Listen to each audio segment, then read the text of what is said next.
Hola, buenas noches. Bienvenidos a la sesión de residentes de la Sociedad Mexicana de Radiología. Soy la doctora Carla Moctezuma y es un gusto para mí presentar al doctor César Eduardo Ballín Orozco, quien es R3 del Centro Médico ABC, y hoy nos presenta el tema de ultrasonido Doppler en la disfunción eréctil, lo que un residente debe saber.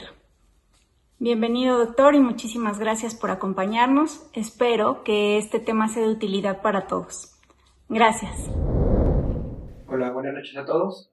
Bienvenidos a la sesión de residentes de la Sociedad Mexicana de Radiología e Imagen. Mi nombre es César Eduardo Ballín Orozco, soy residente del tercer año de la especialidad de Radiología Diagnóstica y Terapéutica en el Centro Médico ABC. Antes que nada, un agradecimiento a la Sociedad Mexicana de Radiología e Imagen y a la coordinadora de esta sesión, la doctora Carla Moctezuma Velasco, por su invitación, y a mi asesora, la doctora Verónica Espinosa Cruz, adscrita de Servicio de Ultrasonido en el Centro Médico ABC de Santa Fe, la cual me asesoró para presentar la plática de hoy con el título Ultrasonido Doppler en la disfunción eréctil, lo que el residente debe de saber. Sin más, comencemos. Dentro del temario vamos a revisar la anatomía del pene, fisiología de la erección, epidemiología, técnica de rastreo ultrasonográfico y protocolos sugeridos, farmacología, el examen normal, y en patología vamos a discutir un poco sobre la insuficiencia arterial y la fuga venosa. Comencemos. La anatomía del pene. El pene está conformado por tres cuerpos eréctiles, cilíndricos y longitudinales, dos cuerpos cavernosos y un cuerpo esponjoso. Los cuerpos cavernosos se encuentran rodeados por la túnica albuginea y contienen estos las arterias cavernosas, una en cada cuerpo. En la región ventral se encuentra una pequeña indentación en donde vamos a encontrar el cuerpo esponjoso y dentro de él la uretra peneana. Cabe mencionar que todas estas estructuras están rodeadas por la fascia de Buck, la cual contiene las venas dorsales del pene, las venas dorsales profundas del pene y las arterias dorsales profundas. Dentro del cuarto transverso podemos observar cómo es la disposición fascia de Buck, los vasos dorsales profundos, y superficial a la fascia de Buck vamos a encontrar la fascia de Dardo, que contiene el drenaje venoso superficial, y después la piel. En este pictograma podemos comparar con la imagen de ultrasonido en escala de grises, en el cual observamos los cuerpos cavernosos con los espacios lacunares, y en el centro podemos observar las arterias cavernosas. En la parte profunda se encuentra el cuerpo esponjoso y en el interior la uretra peneana. Cabe mencionar que esto de aquí es lo más hiperecogénico, es la túnica albuginea, que tiene túnica albuginea tanto cavernosa como esponjosa, y rodeado de todo esto se encuentra la fascia de Buck, que contiene los vasos previamente mencionados. En cuanto a la irrigación, vamos a tener que el pene se irriga por la arteria peneana, que es rama de la pudenda, la arteria pudenda, rama de la arteria ilíaca interna. Las arterias peneanas nos van a dar las arterias dorsales del pene, que después nos van a dar las arterias circunflejas, que son aproximadamente 10 de cada lado, y también nos van a dar las arterias cavernosas, que nos van a dar las arterias helicinas, que irrigan completamente los espacios lacunares. En cuanto a la anatomía venosa, vamos a tener tres sistemas: el superficial, intermedio y profundo. El superficial se encarga, como su nombre lo dice, de la capa superficial, y drena a la vena safena. El sistema intermedio, que es el que nos importa en este caso, drena los 2/3 distales y parte del glande del pene por medio de las venas circunflejas, que posteriormente va a drenar al plexo periprostático. Y por último, el sistema profundo, que nos dan las venas cavernosas, que se encargan del drenaje proximal de los cuerpos cavernosos con las venas vulvares, y estas venas drenan al sistema de la pudenda interna. En cuanto a la fisiología, es muy interesante. Vamos a entender aquí las arterias cavernosas representadas por esta estructura tubular, que nos van a dar las arterias helicinas, que tienen una morfología ondulada o helicoidal. Estas arterias van a llegar a los espacios lacunares. Estos espacios se rodean por un músculo liso que se muestra de color amarillo, y este músculo liso funciona como un esfínter que permite que el flujo salga de las vénulas y tengan un drenaje adecuado. Después todo esto en fase de flacidez o en estado de reposo. En estado de erección vamos a tener que después de un estímulo va a haber incremento en el calibre de las estructuras vasculares arteriales, aumentando así el flujo de las arterias cavernosas, conllevando a un aumento del flujo de las arterias helicinas, las cuales pierden su morfología ondulada normal, tendiendo a la rectificación, aumentando el flujo y llenando de mayor volumen los espacios lacunares en el interior, relajando al músculo liso, los cuales nos permite que se compriman las vénulas y no haya flujo saliente. Este mecanismo lo llamamos mecanismo veno-oclusivo. En primer lugar, pues en este pictograma vemos cómo está la arteria cavernosa, las arterias helicinas y los espacios lacunares, y posterior al estímulo observamos cómo aumentan su calibre todas estas estructuras vasculares arteriales y los espacios lacunares, llenándose de sangre y con esto reflejándose en la erección. En cuanto a la disfunción eréctil, pues es una erección inadecuada del pene que repercute en la calidad de vida de los pacientes. Y en cuanto a epidemiología, se muestran múltiples estudios que revelan que en realidad es una enfermedad con elevadas tasas. Un estudio realizado en Estados Unidos, en la Universidad de Boston, revela que la prevalencia global en pacientes de 40 a 80 años es de hasta el 52%. Un segundo estudio realizado en Colonia, Alemania, revela que la prevalencia de 30 a 80 años es de un 19%, pero aumenta aproximadamente de 8 a 10% por cada 10 años de edad. En 2002 se estimaba que había 150 millones de personas con esta patología, y se espera que en 2025 haya casi 320 millones de personas con esta patología. En cuanto a la gráfica, podemos observar que entre mayor va aumentando la edad, mayor porcentaje de esta población, obviamente masculina, va presentando más bien esta entidad. ¿Debido a qué? Pues principalmente los factores de riesgo asociados a enfermedades son enfermedades crónico-degenerativas como diabetes mellitus, hipertensión arterial, síndrome metabólico y también sus tratamientos. Cabe mencionar que también un estudio multicéntrico realizado en Estados Unidos reveló que pacientes que hacían ejercicio con regularidad desde el inicio de la madurez aproximadamente a los 30 a 40 años, al menos 5 veces a la semana, 1 hora por vez, disminuían hasta el 70% del riesgo de presentar disfunción eréctil en comparación a los pacientes sedentarios. Después, es muy bueno hacer ejercicio. En cuanto a la técnica, vamos a necesitar un transductor de mínimo 7 MHz. Este transductor, 7 o más MHz, este transductor nos permite optimizar los flujos lentos y mejorar la resolución de la imagen. Vamos a empezar un rastreo desde la base D hasta el glande. El paciente tiene que estar en un ambiente tranquilo y los parámetros que vamos a evaluar dentro de nuestros espectros van a ser escala de grises, van a ser diámetro arterial, la velocidad máxima, la aceleración y también la resistencia. Cabe tener en cuenta y mencionar que el ángulo Doppler tiene que ser adecuado, y hay que tener una evaluación individual de cada arteria, tanto derecha como izquierda, no solamente una, ya que alguna asimetría en cuanto a morfología o también en cuanto a parámetros hemodinámicos nos orientan a alguna patología vascular significativa. En cuanto a la técnica de administración del fármaco, vamos primero a preparar el fármaco dependiendo del que contemos. Contar algunas presentaciones de estos fármacos ya tienen el inyector o la aguja, si no una aguja en su está perfecto. Se debe administrar en el interior del cuerpo cavernoso.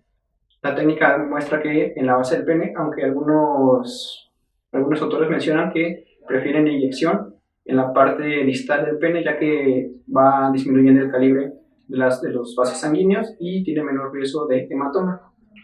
Primero que nada hay que desinfectar la zona, retraer el perpucio y rectificar el glande para con esto tener un área libre y despejada para poder administrar el fármaco. Y la administración es de preferencia a 45 grados. se puede tomar de 45 a 90 grados en la cara dorsal del mismo. Entonces podemos ver en este gráfico cómo se encuentra punteada esta parte, la zona de las diagonales negras es el cuerpo cavernoso, y tenemos que la aguja, para asegurarnos que este cuerpo cavernoso, tiene que entrar completamente. Ya que si también es muy importante saber que si nosotros descargamos el fármaco en la túnica arbuginea, el paciente va a sentir bastante dolor y es muy muy incómodo. Entonces tenemos que estar completamente seguros que la punta de la aguja se encuentre en el interior del cuerpo cavernoso, y por eso se tiene que introducir la aguja completamente. Cabe mencionar que tenemos que tener siempre en cuenta y tener bien visualizado dónde pusimos la inyección para posteriormente no confundirla con alguna calcificación o alguna lesión.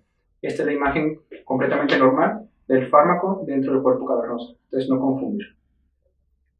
En cuanto a los fármacos que tenemos disponibles en el mercado, se va a inyectar una sustancia vasodilatadora intracavernosa. Tenemos el alprostadilo, que es el Caberjet, la papaverina, prostaglandina E1 y la fentolamina.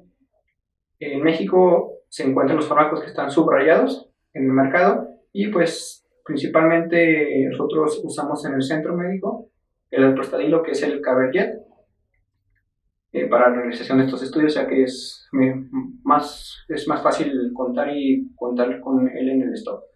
Las contraindicaciones para la administración de estos fármacos es trauma, prótesis y priapismo. Dentro de los protocolos sugeridos hay varios autores que sugieren varios protocolos, incluso los mismos autores que sugieren 2 a 3 protocolos, ese 5 a 10 minutos, con mediciones posteriores, aumenta la tumescencia, inmediatamente con intervalos de 5 minutos, inmediatamente con intervalos de cada 2 minutos aproximadamente, hasta 20 minutos posteriores de conseguir velocidades máximas, 3 a 5 minutos y hasta 30 minutos.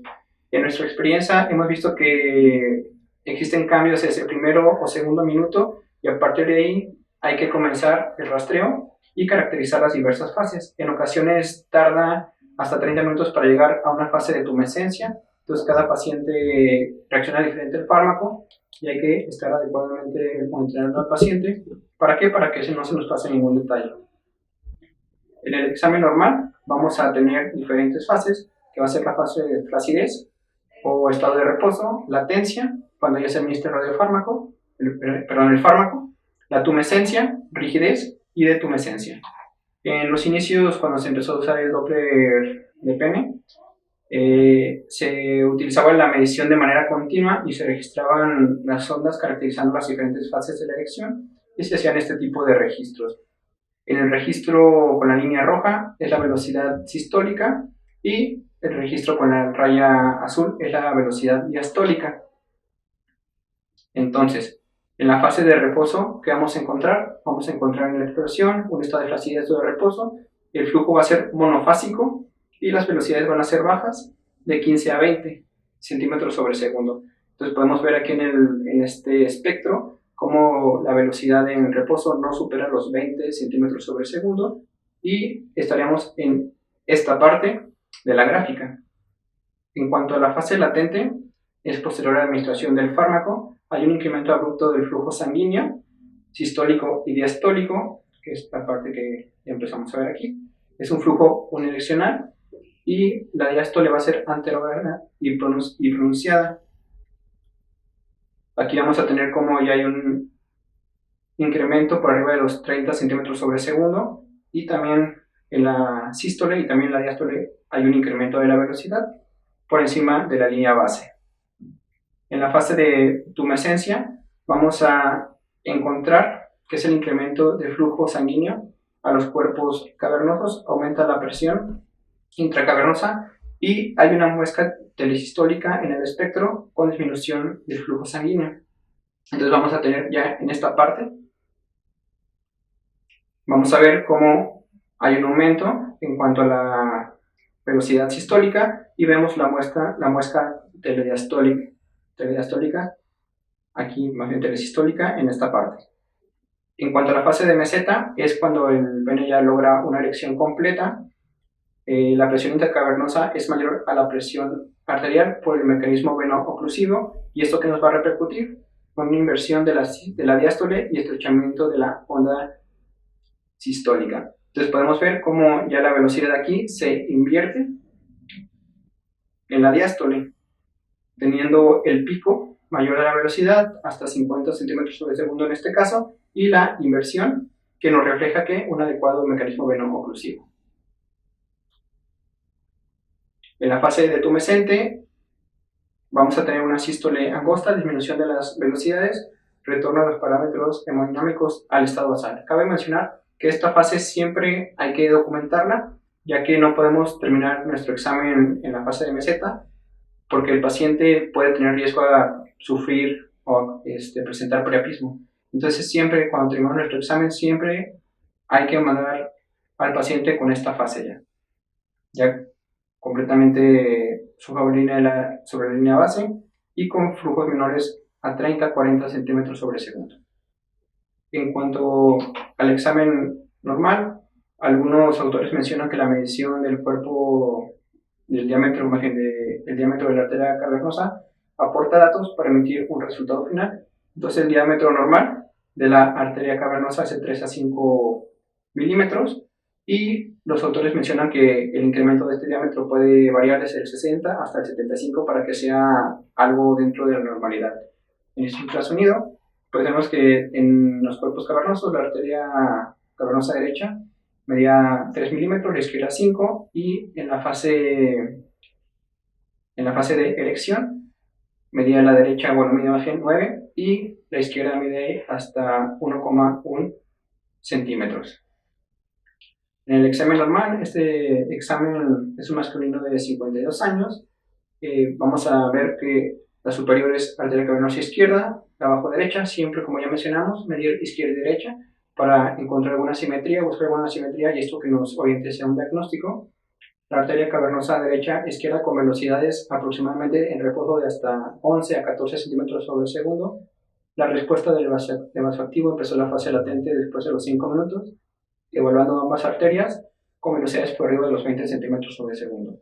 La fase de tumescencia, encontramos velocidades aproximadamente de 50 a 60 centímetros sobre segundo y podemos observar tanto en la derecha como en la izquierda la muesca telesistólica como lo habíamos comentado previamente. En la fase de meseta encontramos velocidades de más de 30 centímetros sobre segundo y aquí podemos observar la inversión diastólica, que esto nos produce en un adecuado mecanismo veno-oclusivo. Se tiene que mandar a casa, recordemos, con la fase de tumescencia para asegurarnos que el paciente no tenga priapismo, y lo alcanzó hasta los 58 minutos. Entonces, como comenté, cada paciente hay que individualizarlo y valorar cada uno para adaptar el protocolo. Cada paciente tiene que tener las 5 fases ya mencionadas y no presentar priapismo al final. En cuanto a la patología, vamos a empezar con la insuficiencia arterial, que va a ser ocasionada por estenosis focal u oclusión, flujo colateral. Vamos a encontrar flujo colateral entre las arterias y se puede sospechar con diferencia de velocidad de hasta 10 centímetros sobre segundo en las arterias cavernosas. Esta entidad se encuentra dentro de las patologías más frecuentes que encontramos de insuficiencia arterial por los riesgos que mencionamos previamente, que son diabetes mellitus, tabaquismo, síndrome metabólico y hipertensión. Entonces, esta entidad se va a presentar en pacientes de mayor edad y no en jóvenes. Dentro de la insuficiencia arterial, vamos a tener, después de la inyección del fármaco, velocidades, depende del autor, de 20 a 30 centímetros sobre segundo, menor a 30, y hay algunos más pervisivos que documentan que hasta 40 es una adecuada velocidad. Y en este paciente podemos ver que a los 30 minutos no supera los 15 centímetros sobre segundo. Entonces, pues también se documenta una insuficiencia arterial. Aquí podemos observar un ejemplo de insuficiencia arterial en cual en el reposo tenemos velocidades máximas que no pasan los 7-8 centímetros sobre segundos después de la inyección del radiofármaco. En la fase de latencia podemos observar velocidades a los 10 minutos aproximadamente de 23 centímetros sobre segundo en ambas arterias, principalmente en la derecha tiene un poco más disminuido, y en la fase de tumescencia las velocidades no sobrepasaron los 20 centímetros de segundo a los 25 minutos y media hora. Entonces aquí podemos encontrar un diagnóstico de insuficiencia arterial por enfermedad aterosclerósica, y rastreando en escala de grises encontramos algunas placas en todo el trayecto arterial de las arterias cavernosas. Otra entidad que vamos a ver es la fuga venosa, que es la patología más frecuente encontrado en la disfunción eréctil. Aproximadamente hasta el 60% de la disfunción eréctil es fuga venosa, y el primer estudio que se usa en esta sospecha es el Doppler con vaso activo. El estándar de oro no es el Doppler como tal, sino la cavernosografía, y pues aquí tenemos una imagen o representación de cavernosografía. Se tiene que poner, como todos los estudios fluoroscópicos, en posiciones supina, lateral y oblicua. El pene tiene que estar erecto y vamos a inyectar en este estudio en el cuerpo cavernoso aproximadamente de 30 a 100 mililitros de contraste hidrosoluble a una velocidad de 10 a 90 mililitros por minuto, y el estudio va a ser positivo cuando encontramos un drenaje hacia el plexo periprostático. En cuanto a la fuga venosa, por los criterios diagnósticos, el A, flujo continuo en la vena dorsal profunda mayor a 3 centímetros sobre segundo con velocidad sistólica media de las arterias cavernosas mayor a 30 centímetros sobre segundo y velocidad diastólica media de 5 centímetros sobre segundo. En el criterio B, el índice de resistencia de la arteria cavernosa menor a 0.89, y en el C, el índice de resistencia de la arteria cavernosa menor a 0.8 más otro parámetro A. En fuga venosa tenemos este paciente de 26 años de edad que encontramos flujos mayores a 30 centímetros sobre segundo, sin embargo, en todo el estudio hubo flujo en la arteria dorsal profunda del pene mayor a 4 centímetros sobre segundo, lo que nos orienta a una fuga venosa, más en el estudio de cavernosografía no hay datos de fuga. ¿Qué complicaciones podemos encontrar al administrar el vasoactivo? Podemos tener priapismo, por eso la importancia de mandar al paciente sin la erección a su casa y tener registradas las 5 fases en el estudio. También podemos encontrar hipotensión, dolor, y también se puede llegar a ser un pequeño hematoma.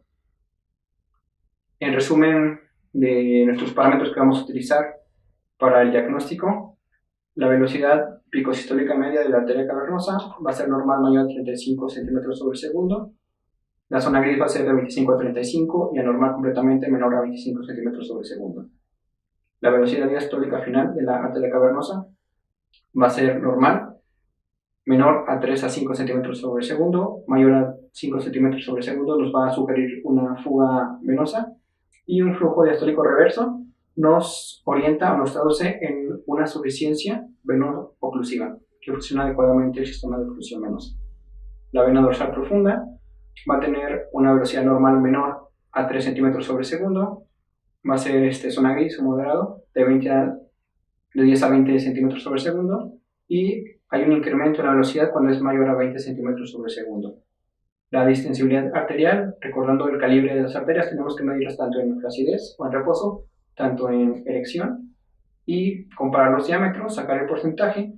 El incremento normal va a ser de 60, 70, 75% aproximadamente, y el índice de la arteria cavernosa normal va a ser mayor a 0.9, y una fuga venosa nos va a traducir a menor a 0.75, ya que aquí actúa el músculo liso que no se relaja. En resumen, y como conclusiones, el ultrasonido Doppler de pene con inducción farmacológica es un método usado en disfunción eréctil para excluir diversos tipos de enfermedad vascular.